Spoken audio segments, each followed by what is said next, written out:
ये तस्वीरें देखी आपने।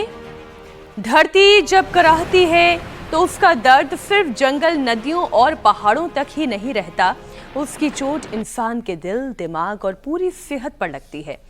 बढ़ती हुई गर्मी, पिघलते हुए ग्लेशियर, फैलती हुई झीलें हिमालय पर खतरे का नया नक्शा खींच रही है। और ये बदलता हुआ मिजाज हमें सावधान कर रहा है कि कुदरत से छेड़छाड़ इंसान के अस्तित्व के लिए भी बड़ा खतरा बन सकती है। और इसकी वजह भी साफ है, क्योंकि हमारी बॉडी भी नेचर की तरह ही है, एक बैलेंस सिस्टम पर काम करती है। दिल की धड़कन हो, ब्रेन एक्टिविटी हो या फिर पूरा नर्वस सिस्टम, सब कुछ इलेक्ट्रिकल सिग्नल से चलता है। और ऐसे में जब इंसान मिट्टी को छूता है, हरियाली के बीच वक्त बिताता है या फिर किसी पेड़ को गले लगाता है, तो उसका असर सिर्फ आपके मूड पर नहीं पड़ता, बल्कि पूरे शरीर की सेहत पर इसका असर पड़ता है। प्रकृति से सीधा जुड़ाव स्ट्रेस हार्मोन को घटाने में मदद करता है, हार्ट रेट को थोड़ा धीमा करता है और यही चीज नर्वस सिस्टम के बैलेंस के लिए बहुत जरूरी होती है। इतना ही नहीं, इससे सांसें भी गहरी होने लगती है और जब ब्रीदिंग बेहतर होती है तो शरीर का रेगुलेशन भी सुधरता है। इसका अच्छा असर किडनी फंक्शन पर पड़ता है। लेकिन अफसोस की बात यह है कि पेड़ पौधे और कुदरत के बीच जाना तो दूर, भागदौड़ बड़ी जिंदगी में लोगों के पास अपने लिए ही वक्त नहीं है। और डेटा भी यही बताता है कि देश में किडनी की बीमारी तेजी से बढ़ रही है। ऊपर से बढ़ती गर्मी, खराब lifestyle, high blood pressure, diabetes, कम पानी पीने की आदत और इस खतरे को और ज्यादा गंभीर बनाता जा रहा है। यानी बात अब केवल धरती को बचाने तक सीमित नहीं है, बात यह भी है कि अगर प्रकृति का संतुलन बिगड़ेगा तो फिर शरीर का संतुलन भी ठीक नहीं रह पाएगा, वो भी डगमगाएगा। इसलिए आज सवाल केवल अर्थ डे का नहीं है, सवाल यह है कि प्रकृति से रिश्ता जोड़कर और गर्मी के हमले से बचकर अपनी किडनी को कैसे सुरक्षित रखा जाए। और करने के लिए योगाभ्यास कैसे करने हैं, नियम से कैसे चलना है, संतुलन कैसे आएगा, समत्वम योग उच्चते ये कैसे होगा, बताने के लिए योग गुरु स्वामी रामदेव हमारे साथ जुड़ चुके हैं। स्वामी जी, बहुत बहुत स्वागत। प्रणाम स्वामी जी।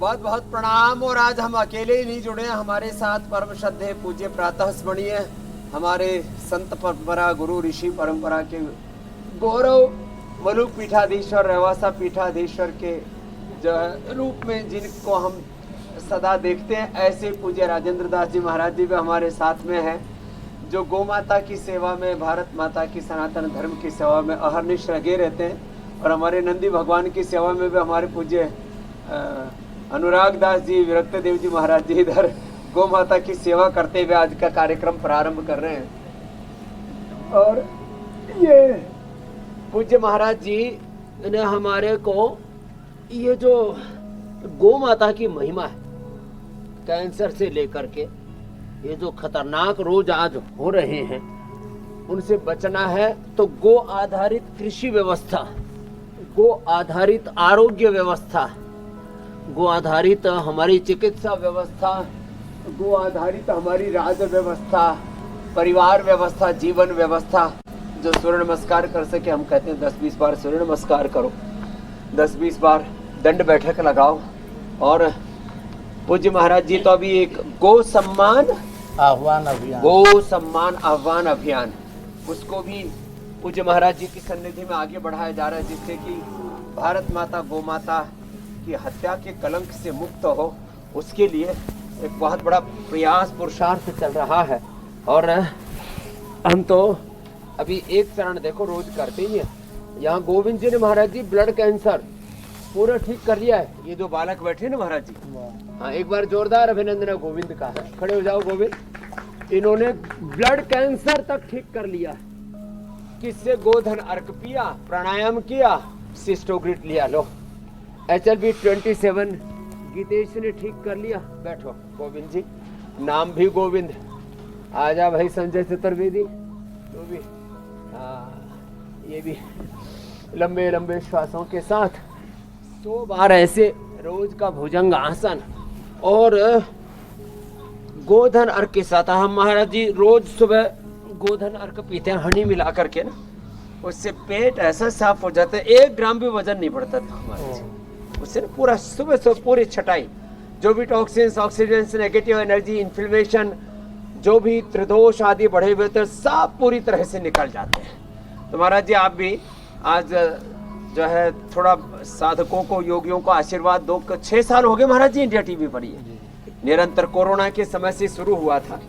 और उधर मीनाक्षी, ज्योत्सना, दीपिका, ईशा, अमित, हुसैन, एक पूरी टीम बना दी महाराज जी। इंडिया टीवी के लगभग जितने भी एंकर हैं वो सब भी योग करते हैं पहले, और फिर अपना दिन भर एंकरिंग करते रहते हैं। योगस्थ कुरु कर्मणि का जीवंत प्रतिमान बन गया। तो आप थोड़ा आशीर्वाद दो और हमारा प्रारंभ का ये पावर योगा का सेशन पूरा हो जाएगा।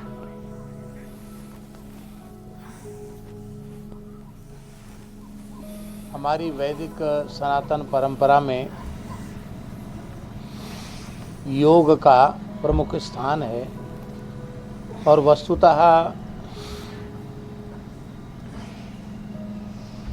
परमात्मा की जो अपरोक्षानुभूति है वही योग का एकमात्र फल है। और परमात्मा की अपरोक्षानुभूति के लिए अष्टांग योग साधन के रूप में है यम, नियम, आसन, प्राणायाम, प्रत्याहार, धारणा, ध्यान और समाधि। ये जो 8 योग अष्टांग योग कहा गया है, हमारे वैदिक काल से लेके पौराणिक काल, ऋषि काल तक संपूर्ण ऋषि महर्षियों की परंपरा, हमारे पूर्वाचार्य धर्माचार्यों की संपूर्ण परंपरा वह योग में पर्यवसित रही है। हमारे पूर्वज सभी के सभी योगी थे। योगस्य भगवान का श्रीमुख का वचन है, योगस्य लक्षणम बक्षे सवीजस्य नृपात्मजे मनो येनैव विधिना प्रसन्नम याति प्रसन्नो याति सत्पथिम। बहुत ही अच्छा अवसर है। दो गुरुओं के सानिध्य में आज का योगाभ्यास है और साथ ही बड़ी सुंदर तस्वीर केदारनाथ से भी आ रही है। उत्तराखंड के 4 धामों में से एक प्रसिद्ध केदारनाथ धाम के कपाट स्वामी जी आज खुल गए हैं। विधि विधान के साथ केदारनाथ के कपाट श्रद्धालुओं के लिए खोल दिए गए हैं। इस अवसर पर मंदिर को भी 52 क्विंटल फूलों से सजाया गया है। तस्वीरें आप भी देख रहे होंगे स्वामी जी। कल शाम ही केदारनाथ की डोली ऊखीमठ से पहुंच चुकी है। केदारनाथ यात्रा के लिए इस बार उत्तराखंड सरकार ने कई लेवल पर इंतजाम भी किए हैं। गौरीकुंड से केदारनाथ के पैदल रास्ते पर कई जगहों पर मेकशिफ्ट क्लिनिक भी तैयार किए गए हैं। साथ ही जगह जगह पर श्रद्धालुओं को गाइड करने के लिए भी पुलिस को तैनात किया गया है। तो किसी भी प्राकृतिक आपदा से निपटने के लिए एसडीआरएफ यहां पहले से ही तैनात है और ये यात्रा 6 महीने के लिए होती है। कपाट नवंबर तक खुले रहेंगे। तो जो भी केदारनाथ के दर्शन के लिए जाना चाहते हैं तो ये तस्वीरें उनके भी मन को उत्साह पहुंचाने वाली है। स्वामी जी, वह योग की साधना है। योग माने होता है मिलना, जोड़। जीवात्मा और परमात्मा के मिलन का नाम योग है और यह योग कई प्रकार का है। अष्टांग योग भी भक्ति का एक अंग ही माना गया है। उसमें अष्टांग योग में जो ईश्वर प्रणिधान है वो भक्ति योग भक्ति है। नहीं, वैसे भी अष्टांग योग में भक्ति का जो लक्षण है, तैल धारावत अविच्छिन्न भाव से भगवान नाम रूप लीला गुण की अखंड अक्षुण्ण स्मृति का नाम भक्ति है। और इस प्रकार की अवस्था बिना अष्टांग योग का आश्रय लिए बिना प्राप्त हो नहीं सकती है। इसलिए भक्ति योग का भी प्रधान योग अष्टांग योग। और इसमें तुम्हारा जी अष्टांग योग, पूरा हठ योग, पूरा क्रिया योग, पूरा जो योग के सारे घटक हैं उनको साथ ही लेके चलते रहते हैं। योग, लय योग, हठ योग। और ये हमारे जो एंकर है गुरुजी, ये भी सब इसमें निष्णात हो गए हैं। वाह। ये जो हमारी योगिनी बहनें हैं, ज्योत्सना जी, मीनाक्षी जी, ईशा जी, दीपिका जी, और अब महाराज जी बद्रीनाथ के भी कपाट खुल गए। हाँ, बद्रीनाथ। तो उसका भी आज से जो है बद्रीनाथ भगवान के भी साक्षात दर्शन मंदिर में, केदारनाथ भगवान का दर्शन हो रहा है जी। अब स्वामी जी, ये इन तस्वीरों के साथ साथ केदारनाथ के कपाट खुल गए हैं। इन तस्वीरों के साथ साथ कुछ प्रश्न भी ले लें जो हमारे कार्यक्रम की रूपरेखा है। स्वामी जी, लोग बार बार ये देखते हैं कि जब कुदरत का संतुलन बिगड़ता है तो इसका असर इंसान पर सीधा पड़ता है और इंसान की सेहत डगमगाने लगती है, गड़बड़ाने लगती है। ग्लोबल वार्मिंग, बढ़ती हुई गर्मी, पानी की कमी और प्रदूषण, ये सब किडनी जैसे एक इतने अहम ऑर्गन पर इतना दबाव बना रहे हैं कि हर घर में कोई ना कोई किडनी का मरीज तैयार हो रहा है। तो सबसे पहले स्वामी जी, शरीर को एक्टिव और रिस्पॉन्सिव बनाने के लिए जो आपने स्ट्रेचिंग, सूक्ष्म व्यायाम और योगाभ्यास करवाए, उसके साथ साथ किडनी की अच्छी सेहत के लिए क्या करने की जरूरत है? का अंधानुकरण करने वालों ने जो हमारा प्राण था देश का योग, जी महाराज, उसको भुला दिया और देश निष्प्राण जैसा हो रहा था। इसी समय भगवत संकल्प से योग को जन जन में प्रतिष्ठापित करने वाले, विश्वविख्यात बनाने वाले पूज्य योग ऋषि स्वामी श्री रामदेव जी महाराज भगवत संकल्प से प्रकट हुए और अपने प्रचंड पुरुषार्थ के द्वारा, योग साधन के द्वारा करोड़ों लोगों को हम देखते हैं वे प्रातःकाल उठ कर के योग करते हैं। महाराज जी, इसमें इंडिया टीवी की बड़ी भूमिका है। हाँ, ये जो इंडिया टीवी पर महाराज जी रोज करोड़ों लोग जुड़ते हैं ना, तो इससे फिर एक वो जन आंदोलन जैसा हो गया महाराज जी। और इंडिया टीवी निश्चित ही बहुत बहुत धन्यवाद, साधुवाद की पात्र है, क्योंकि उत्तम से उत्तम प्रेरणा जिसके द्वारा प्राप्त हो वही कार्य सबसे श्रेष्ठ है। तो इंडिया टीवी और तो सब कार्य कर ही रही है, पर योग को जो घर घर में जन जन तक पहुंचाने का कार्य इसके लिए इंडिया टीवी के माध्यम से हुआ है। उसके लिए इंडिया टीवी समूह को खूब खूब आशीर्वाद है। और हमारे जितने चैनल हैं वे सब इसी प्रकार की सुंदर व्यवस्था को यदि अपनावें तो पूरे विश्व में बहुत बड़ी क्रांति योग धर्म और सनातन धर्म युग धर्म बन जाए। योग धर्म बन जाए।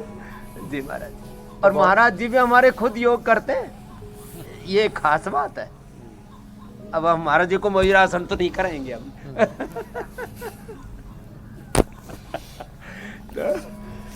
मीनाक्षी जी, ये सारा जो आपने बताया कि चारों तरफ ग्लोबल वार्मिंग, प्रकृति का विध्वंस, आदमी अपने हाथों अपनी कब्र खोद रहा है, अपने हाथों आत्म विध्वंस कर रहा है।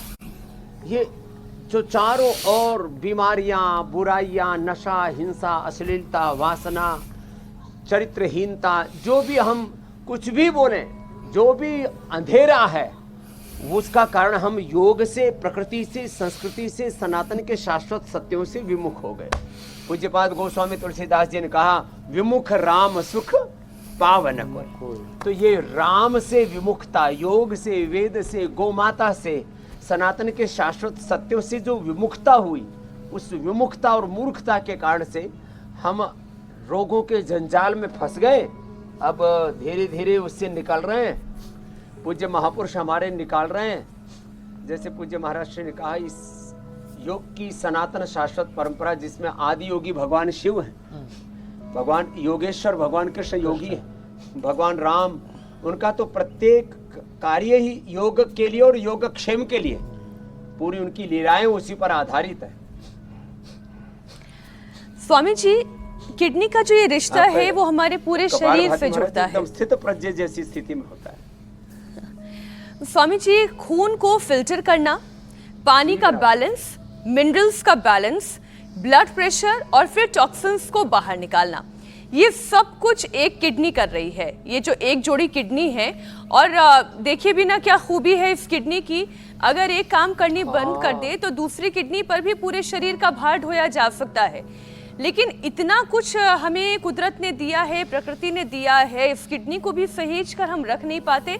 ठीक वैसे ही जैसे हम दुनिया को सहेज कर नहीं रख पा रहे हैं, पेड़ पौधों, पहाड़ों को, जंगल को, पानी को, समंदर को हम सहेज कर नहीं रख पा रहे। स्वामी जी, आज चूंकि वर्ल्ड अर्थ डे भी है, तो आप लोगों को ये समझाएं कि कैसे हमारी किडनी की सेहत और प्रकृति की सेहत, ये दोनों आपस में जुड़ी हुई है, दोनों का संतुलन बनाए रखना है। एकदम ठीक कहा। अर्थ माने पृथ्वी अंग्रेजी में, और इसी में ही जीवन का अर्थ सन्निहित है। चाहे वो योग है, चाहे वो उद्योग है, चाहे हमारी अर्थव्यवस्था है, चाहे हमारी कृषि व्यवस्था है, चाहे हमारी शिक्षा चिकित्सा व्यवस्था है, हमारी जीवन व्यवस्था है। तो एक तो गो और गो आधारित कृषि व्यवस्था, गो आधारित अर्थव्यवस्था, यदि खेती अच्छी हो जाए तो लोगों को साग सब्जियां, फल, दूध, दही, अनाज, व्यक्ति कितना ही धनवान, कितना ही महान हो जाए, खाना उसको पड़ेगा, दाल रोटी सब्जी, अन्न के बिना जीवन नहीं चल सकता। तो आज व्रत ले लोग, हम गो व्रती बनेंगे। गो आधारित कृषि व्यवस्था, ये यूरिया, ये DAP, इंसेक्टिसाइड, पेस्टिसाइड डाल करके धरती माता की कोख को हम जहरीला बना रहे हैं।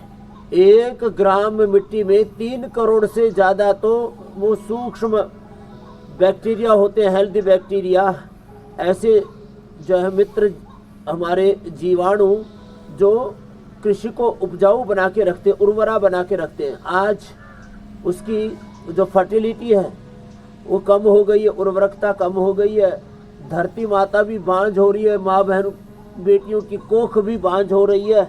और इसमें हमको संकल्पित होना पड़ेगा, जो जितना कर सके अधिक कर सके तो हमारी तरह शीर्षासन, सर्वांगासन आदि करना, इतना भी न कर सके तो बैठ के पवन मुक्तासन से लेकर के लेट करके पवन मुक्तासन से लेकर के शीर्षासन तक, और बैठ करके मंडूक आसन से लेकर के गोमुख आसन तक, ये आसन तो रोज का क्रम है हमारा।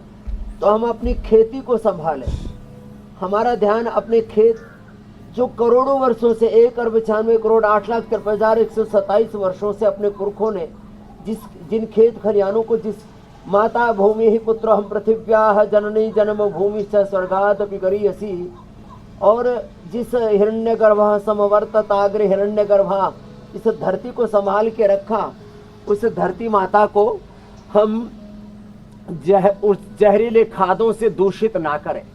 ऐसे ही बहुत प्रकार के पोल्यूशन, बहुत प्रकार के अलग अलग प्रकार के मिट्टी को, जल को, वायु आदि को प्रदूषित करने वाले बहुत सारे हम उपक्रम कर रहे हैं, और वो सब पाप है, वो सब क्रूरता है प्रकृति के साथ। और जो हम प्रकृति के साथ क्रूरता करते हैं तो वो विकृतियों को वो विकृतियां हम तक आएंगी, क्योंकि ये तो पूरा अस्तित्व ध्वनि की प्रतिध्वनि है। इसलिए यह आवश्यक है कि आज अर्थ डे पर आज संकल्पित हो कि हम गोव्रती बनेंगे, योग व्रती बनेंगे, स्वदेशी व्रती बनेंगे, सनातन व्रती बनेंगे, सनातन के शाश्वत सत्यों की हम उपासना करेंगे, और फिर पेड़ लगाएंगे। पेड़ लगाना और पेड़ लगा करके उनको संभालना। महाराज जी, हम छोटे बच्चे थे तब भी हमने बड़ के, पीपल के, नीम के पेड़ लगाए थे। अभी गांव से आते हैं लोग बताते हैं बड़े बड़े हो गए। और यहाँ पर भी महाराज जी आप देख रहे हो ना, ये सब पेड़ लगाए हुए महाराज जी। ये चीकू का पेड़ है महाराज जी, इस पर चीकू भी छोटे छोटे आ रहे हैं, अभी और बड़े बड़े हो जाएंगे। चीकू के सामने भी देखो। फिर ये महाराज जी जामुन तो इतना मोटा मोटा होता है महाराज जी। हाँ, ये जम्मू है नहीं, ये जामुन बड़ा बड़ा। तो जामुन से लेकर के, आम से लेकर के, बेल से लेकर के अलग अलग प्रकार के फलदार छायादार वृक्ष हम लगाए।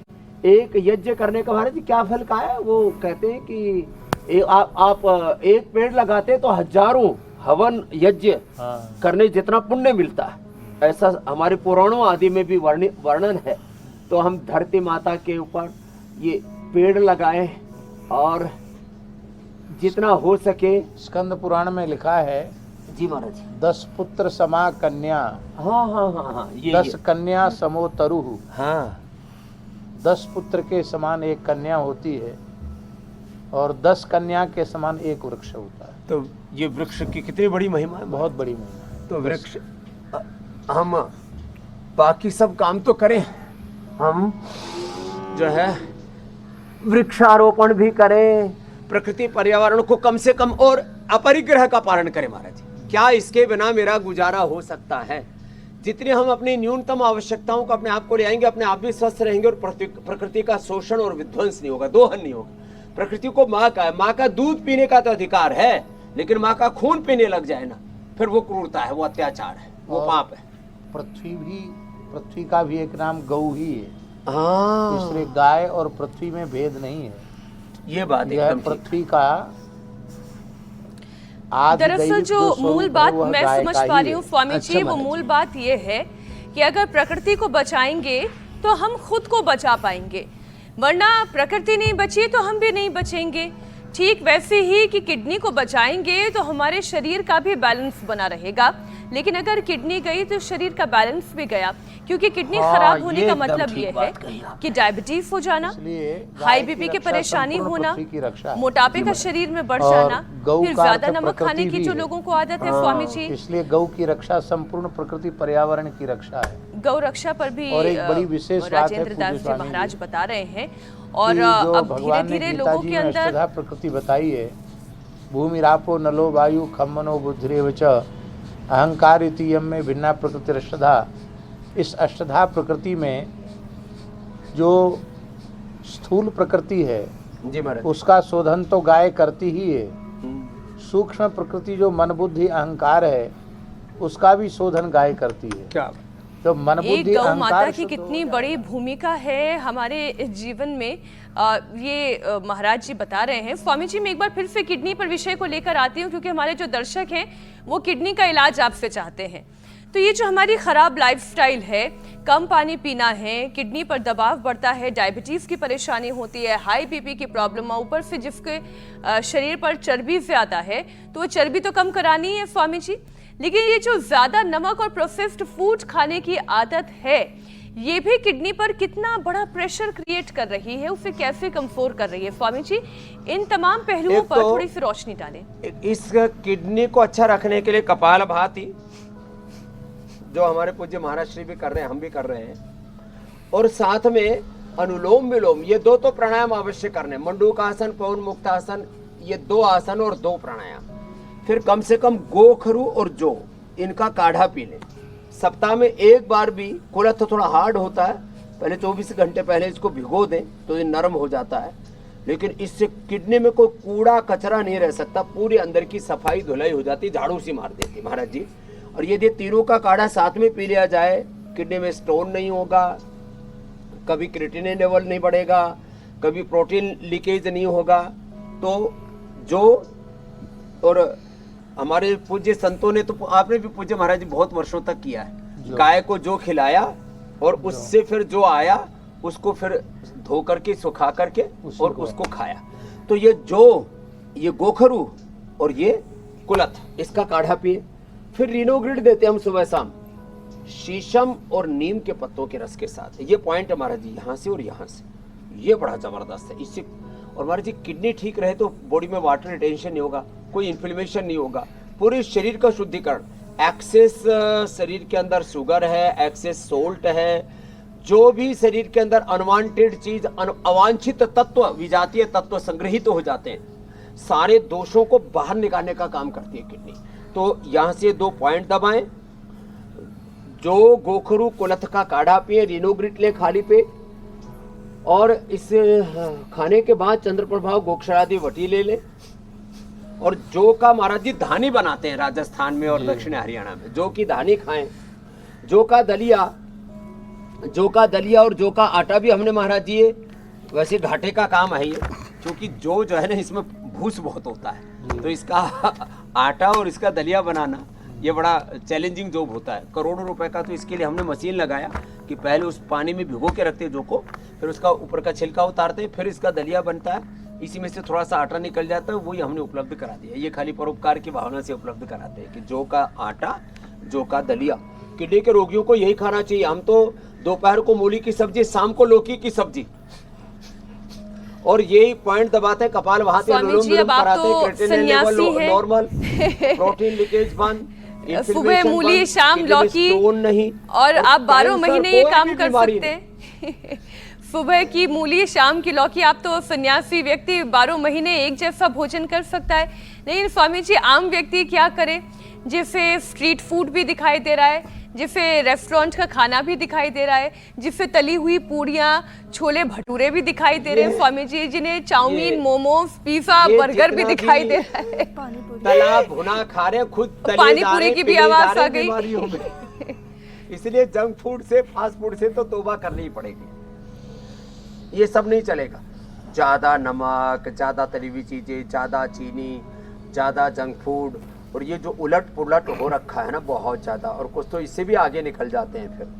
फिर बहुत ज्यादा ये जो अल्कोहल सेवन कर रहे हैं, जी जी और हम तो कहते हैं जो का दलिया खाओ, जो की राबड़ी खाओ। महाराज जी लोग कहते हैं हम तो जो का बियर पी रहे हैं। अब वो जो को छड़ा करके अब मैं कहना तो नहीं चाहती थी, लेकिन स्वामी जी आपने खुद ही ने बता दिया कि जिसके औषधीय गुण है, बियर क्या चीज होती है? जिस जौ के औषधीय गुण है उस जौ के कुछ महाराज जी जौ को सड़ा करके भी इसकी शराब बनाते हैं, उसको बियर कहते हैं। अंगूर को सड़ा के उसकी शराब बनाते हैं, उसको वाइन कहते हैं। ये पीते हैं लोग। जी अच्छा स्वामी जी, एक और विषय, क्या कहते हैं, शरीर में जब पानी कम होने लगता है तो फिर खून गाढ़ा होने लगता है और फिर किडनी पर इसका दबाव बढ़ने लगता है, यूरिन कम होना और कई बार स्टोन और इन्फेक्शन का खतरा भी बढ़ता है। इस मौसम में स्वामी जी ये दिक्कत इसलिए ज्यादा हो जाती है क्योंकि एक तो गर्मी की वजह से पसीना ज्यादा शरीर का निकलता है और फिर लोग एसी में तो चले जाते हैं पर ये भूल जाते हैं एसी ऊपर से तो आपको ठंडा कर रही है, लेकिन जब तक तरल पदार्थ आप नहीं लेंगे तो वो तरावट शरीर को नहीं मिलेगी और फिर ये सारी परेशानियां शुरू होती हैं। तो स्वामी जी कितना पानी पीना चाहिए, कितने तरल पदार्थ का सेवन करना चाहिए, डिहाइड्रेशन से क्रेटिनिन लेवल कैसे बढ़ जाता है, इसे समझाएं और फिर योगाभ्यास भी।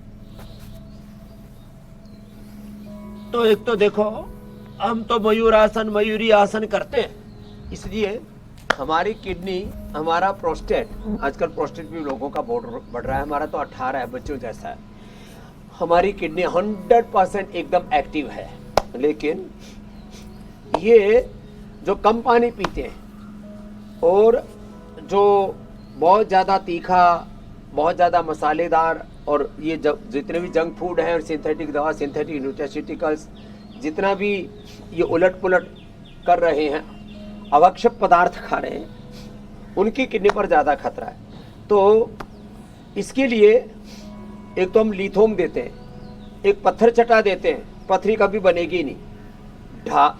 जिनकी किडनी बहुत गड़बड़ हो जाती है उनको तो 1 लीटर से ज़्यादा नहीं देते, जिनके शरीर में पहले ही पानी है उनको 2 लीटर से ज़्यादा नहीं देते, और जो पूर्ण स्वस्थ व्यक्ति है उनको भी 3 लीटर से ज़्यादा किसी भी रूप में लिक्विड, खाली पानी नहीं महाराज जी, दूध, दही, छाछ, फल आदि इनमें भी लिक्विड जाता है ना, तो किसी भी तरह से, और गर्मी में भी 3 लीटर से ज़्यादा नहीं, सर्दी में 2 लीटर से ज़्यादा नहीं, और जिनके शरीर में वाटर रिटेंशन है उनको 1-1.5 लीटर से ज़्यादा पानी नहीं पीना चाहिए। अब ये जो फिर जो बहुत ज़्यादा मेहनत करते हैं, पसीने खूब, सुबह से शाम तक 2 किलो तो पसीना ही निकाल दिया, फिर वो उनको 3 से 4 लीटर पानी पीना चाहिए। कुछ लोग सुबह उठ करके 1-2 लीटर पानी पेल लेते हैं, वो ठीक नहीं। उषपान का अर्थ है 1 से 2 गिलास पानी, और उसमें भी आंवला, एलोवेरा, गिलोय, गोधन, अर्क और हनी मिला करके पंचामृत जो हम पिलाते हैं ना महाराज जी, ये हमने रोज की दिनचर्या में शुरू करा रखा महाराज जी, जो रखा है ना, आंवला, एलोवेरा, गिलोय, गोधन, अर्क और हनी, ये जब लोग पीते हैं ना तो उसका पूरा शरीर शुद्ध हो जाता है। तो मैं तो चाहता हूँ हर दिन लोग गोधन अर्क पिया करें। ये गोधन अर्क महाराज जी करोड़ों लोगों ने अपनी जिंदगी में सम्मिलित कर लिया है, और कितने लोगों ने अर्थराइटिस से लेकर के स्किन प्रॉब्लम, कैंसर, शरीर की गांठें, कहीं पर भी शरीर में गांठ हो महाराज जी, गला सड़ा शरीर वो सब साफ कर देता है। और सर्फ जो है फ्लोर क्लीनर के तौर पर फिनाइल की जगह गोनाइल इस्तेमाल करना शुरू कर दिया, तो इससे ही लाखों गायों की रक्षा हो जाती है महाराज जी। छोटे छोटे उपाय हैं, लेकिन अब लोग करने लगे हैं और लोगों की जिंदगियां बदल रही हैं। तो मीनाक्षी जी, आप लोग अपनी दिनचर्या में आज से कुछ बदलाव लाएंगे, योग व्रती, गोव्रती बन करके सात्विक आहार का व्रत, सात्विक आहार, सात्विक विचार, सात्विक वाणी, व्यवहार, स्वभाव, सात्विकता ही हमारे सनातन संस्कृति का मूल अधिष्ठान है। और जो सात्विक चेतना में जीते हैं वे ही जीवन में ऊर्ध्व आरोहण पाते। ऊर्ध्वम गच्छन्ति सत्त्वस्था, मध्ये तिष्ठन्ति राजसा, जघन्य गुण वृत्तिस्था, अधो गच्छन्ति तामसा। तो ये जो अधमता है ना, नीचता है, ये किसी जाति वर्ग समुदाय से नहीं है, आचरण से ही लोग अधम होते हैं। तो कम से कम अधम से मध्यम, मध्यम से उत्तम, और फिर जो है वो सर्वोत्तमता की और मानव से अति मानव होने की, अतिमानस चेतना में आरोहण की जो हमारी यात्रा, उधर ये संसार आगे बढ़ेगा जब लोगों का मानवीय चेतना ही वो आधारित होगा, सत्य सनातन धर्म के शाश्वत सत्यों पर आधारित होगा। मेरी बहन मीनाक्षी, बिल्कुल आपने ठीक कहा स्वामी जी, मानवीय चेतना ही जग जाए तो ही बहुत बड़ी बात है। यहाँ मानव तो हैं, दिख रहे हैं, भगवान ने 2 आंखें, 1 नाक, 1 मुंह, 2 कान, 2 हाथ और 2 पाँव दे दिए हैं, लेकिन अभी तक इसका उपयोग कैसे करना है वही लोग ठीक से नहीं समझे। स्वामी जी, मैं इन्हीं 2 आंखों की भी बात कर लेती हूँ। आंखों के नीचे जो बार बार स्वेलिंग आती है, सूजन आती है, या फिर पैरों में भी जो सूजन दिखाई देती है, यूरिन में बदलाव, थकान और कमजोरी और भूख का कम लगना। तो स्वामी जी, अच्छा, ब्लड प्रेशर हमेशा लोग कहते हैं कि बढ़ रहा है। ब्लड प्रेशर गिरना भी एक बहुत बड़ी समस्या है। तो स्वामी जी, शुरुआती लक्षण कैसे हो सकते हैं किडनी की खराब सेहत के? जी जी जी। एक तो ब्लड प्रेशर बढ़ रहा है तो इसका मतलब आपका किडनी फंक्शन प्रॉपर नहीं है, किडनी चीजों को ठीक से फिल्टर नहीं कर रही। तो ब्लड प्रेशर बढ़ने में मुक्तावटी या बीपी ग्रिट लौकी के जूस के साथ हम देते हैं, उससे बीपी ठीक होता है। लेकिन यदि किडनी फंक्शन कंप्रोमाइज होंगे तो ब्लड प्रेशर कंट्रोल में नहीं आएगा। इसलिए यदि किसी का मुक्तावटी या किसी मेटफॉर्मिन आदि क्या नाम है, ये टैल्मा आदि एलोपैथिक सिंथेटिक दवाओं से भी बीपी कंट्रोल में नहीं आ रहा, तो उसको किडनी फंक्शंस देखने चाहिए कि उस कई बार दवाई खा रहे हैं, बीपी कंट्रोल नहीं आ रहा तो किडनी फंक्शन गड़बड़। कई बार खून नहीं बढ़ रहा, सब खा पी रहे हैं, अनार गाजर चुकंदर भी खा रहे हैं, खजूर अंजीर मुनक्का अंजीर भी ले रहे हैं, फिर भी खून नहीं बढ़ रहा, तो किडनी फंक्शन कंप्रोमाइज है, लीवर फंक्शन कंप्रोमाइज है। तो फिर उनको हम रीनोग्रिट लिवोग्रिट देते, साथ में फिर अनार गाजर चुकंदर मुनक्का खजूर अंजीर गुड़ आदि देते, तो फिर हीमोग्लोबिन महाराज जी एक सप्ताह में 7 से 14-15 तक हो जाता है, एक सप्ताह में। तो किडनी फंक्शन कंप्रोमाइज है तो आपका बीपी बढ़ेगा, किडनी फंक्शन कंप्रोमाइज है तो आपका हीमोग्लोबिन डाउन जाएगा। फिर आंखों के नीचे सूजन आ जाती है, पैरों में लंबे समय तक बैठने से सूजन आ जाती है। उसके लिए ये जो गोखरू और जौ का पानी पिए और खाने के बाद चंद्रप्रभावटी गोक्षुरादि वटी और गोक्षुरादि गुगुल चंद्रप्रभावटी खाने के बाद खाली पेट पुनर्नवादि मंडोर, और हमने एक पुनर्नवा की गोली बना दी है पुनर्ग्रिट, वो खाली पेट लेने से, पुनर्ग्रिट खाली पेट लेने से सारी सूजन उतर जाती है, हाथों में, पैरों में, आंखों के नीचे कहीं पर भी हो। और एक हमने ट्राइगन और एक हमने कोरीघन। महाराज जी जो धनिया और गोखरू ये शरीर को अंदर से धो देते हैं। धनिया की तो जो चटनी भी बनाते हैं हरा धनिया की, महाराज जी वो खाएं तो जिंदगी में किडनी की प्रॉब्लम ना। तो हरा धनिया, ये हरा धनिया भी महाराज जी इसकी चटनी, क्रिएटिनिन हमने ठीक किया इससे। तो हरा धनिया की चटनी थोड़ा उसमें अपने रुचि के अनुसार जो है कोई प्याज आदि डालते हैं, वो उनकी मर्जी है, लहसुन आदि। ये हरा धनिया थोड़ा टमाटर बताया, थोड़ा सा इसमें नींबू डाल करके जो चटनी बनती है जी, तो स्वाद भी जुबान पे आ रही है, अच्छी और स्वादिष्ट और पाचन अच्छा। स्वामी जी ऐसे ही नुस्खे बताया कीजिए स्वामी जी, जिसको खाने से चटकारा भी आ जाए और साथ ही साथ सेहत भी अच्छा हो जाए। स्वामी जी लोग इसी का इंतजार करते हैं कि स्वामी जी कब बताएंगे कि किस चटनी को खाने से सेहत के लिए अच्छा है, इसको खाने से हार्ट अच्छा होगा, इस चटनी को खाने से किडनी अच्छा होगा। लेकिन स्वामी जी घर तो चलता है पत्नी की कृपा से और शरीर चलता है ब्लड की कृपा से, क्योंकि ब्लड का संचालन ठीक रहेगा तो स्वामी जी ब्लड प्रेशर नहीं बिगड़ेगा, तो आपका दिल भी स्वस्थ रहेगा। लेकिन अगर ये बीपी, अगर आपका यानी ब्लड प्रेशर बिगड़ जाए तो उसका असर किस पे पड़ता है? दिल पे पड़ता है। किडनी और हार्ट का रिश्ता हम सब जानते हैं, बहुत गहरा है। तो ऐसे में जिन लोगों का बीपी हाई रहता है या हार्ट पर दबाव है, उनके लिए ऐसा कौन सा यौगिक सेशन है स्वामी जी जो किडनी और दिल दोनों को सपोर्ट करे? स्वामी जी ये तो घर में पति पत्नी जैसा हो गया, अगर पत्नी का प्रेशर ठीक है तो आपका दिल बिल्कुल स्वस्थ है, जीवन स्वस्थ है। सब मेरे भाई अमित जी, सब परस्परता में ही चल रहा है। परस्परम भावयन्तः श्रेयः परम अवाप्स्यथ। पूरा ये जो मूर्त अमूर्त व्यक्त अव्यक्त दृष्टा अदृष्ट पूरा जगत का ये पूरा प्रवाह है, ये परस्परता में ही प्रवाहमान है। इसलिए सब ताना बाना ऐसा ही पूरा चला हुआ। देखो उधर से स्टूडियो से आप हैं, इधर से हमें, और इधर से फिर पूरा संसार जुड़ा हुआ है और इसी से ही बेड़ा पार हो रहा है। अब बीपी से लेकर के हार्ट से लेकर के ब्लड सर्कुलेशन तक सब अच्छा होगा। हार्ट के लिए एक तो गोमुखासन और एक स्कंध संचालन और फिर अनुलोम विलोम। अब आप तो महाराज जी अनुलोम विलोम करो, हम गोमुखासन करते हैं। और खाली पेट कार्डियोग्रिट ले लो, खाने के बाद हृदयामृत ले लो।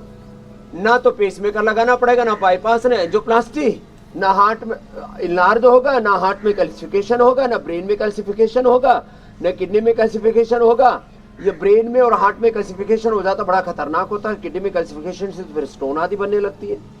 ब्लड सर्कुलेशन गड़बड़ाता है तो बीपी लो और हाई दोनों ही होते हैं। लो बीपी हो तो अश्वशिला अश्वगंधारिष्ट आदि ले ले, एकदम से बीपी नॉर्मल लो वाला भी। और हाई के लिए तो मुक्तावटी बीपी ग्रिड बताया था। और ब्लड का सर्कुलेशन एकदम टनाटन रखना है तो अनार गाजर चुकंदर का जूस, तो ये अभी किसी भी मौसम में इसको तो लिया जा सकता है। और अनार गाजर चुकंदर जो है इसको ऐसे भी गाजर और चुकंदर उसको थोड़ा स्टीम करके लेते हैं ना, वो डाइजेस्टिव भी हो जाता है, और अनार थोड़ा उसके साथ में ले लें तो हमारी तरह से, हमारा पिछले 30 साल से महाराज जी 17.5 हीमोग्लोबिन रहता है, खून की कोई कमी नहीं, 18 घंटे मेहनत करते, थकान होती ना, तो आपको उबते कभी ना, कमी होगी उबासी भी जो नहीं मुंह स्वामी फाड़ जी। के लोग, हमको तो उबासी करने की एक्टिंग भी नहीं आती। तुमको आती है अनुराग? खूब बढ़िया। खूब बढ़िया से बता रहे महाराज जी। और महाराज जी ब्लड सर्कुलेशन के लिए, जैसे लो बीपी हो तो मैंने कहा शिलाजीत और अश्वशिला शिलाजीत, दूध में हल्दी आदि ले लो। और किसी का तेज हो जाए ना तो लौकी या पेठा या खरबूजा या तरबूजा, देखो ये दोनों इसीलिए रखें, ये पेठे का जूस महाराज जी और ये लौकी का जूस, ये तो खून को एकदम पतला कर देता है।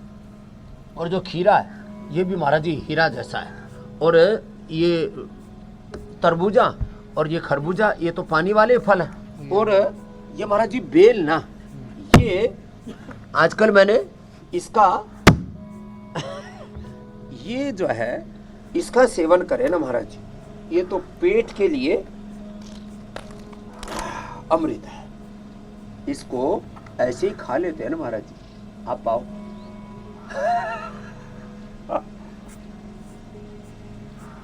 ये महाराज जी इतना स्वादिष्ट, और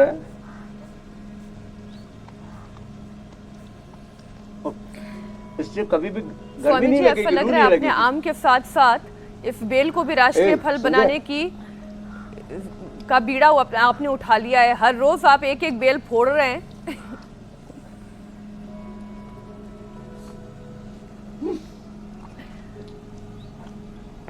स्वामी जी, स्वादिष्ट है महाराज जी। स्वामी जी, अब आपसे इजाजत लेने का वक्त हो गया है और दर्शकों से इस वादे के साथ कल एक बार फिर से सुबह 7:56 बहुत पर बहुत लोगों से धन्यवाद। जंग हमारी जारी रहेगी। बहुत बहुत प्रणाम। प्रणाम स्वामी जी।